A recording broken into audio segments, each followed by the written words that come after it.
il y a autant d'outre-mer que de challenges différents, que de spécificités liées à chacun de ces territoires. Gaëlle, toi, tu les décrirais comment? Il y a des complémentarités, il y a des points communs, mais il y a aussi des challenges spécifiques, encore une fois. Ah oui, complètement. Le climat, même si on reste sur des zones tropicales, quand on pense à Saint-Pierre-et-Miquelon, on a des problématiques sur les grands fonds, on a de l'accessibilité, de la proximité aussi par rapport à nos voisins, à Mayotte, sur le Mozambique ou l'Afrique.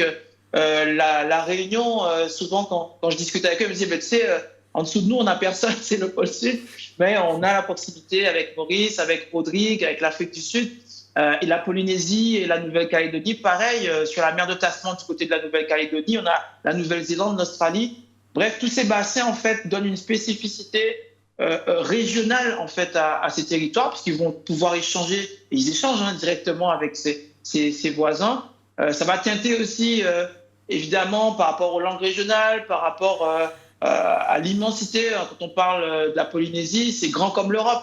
Donc forcément, la mobilité n'est pas la même, mais évidemment, la manière d'apprendre doit s'adapter à ces problématiques de transport qui sont éminemment complexes sur la Nouvelle-Calédonie, y compris pour la partie médicale.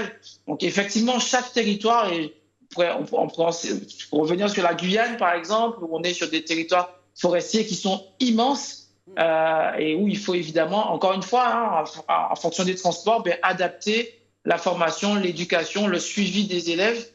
Et tout ça permet aussi de créer énormément de sérendipité, de méthodes, de manières d'apprendre différentes.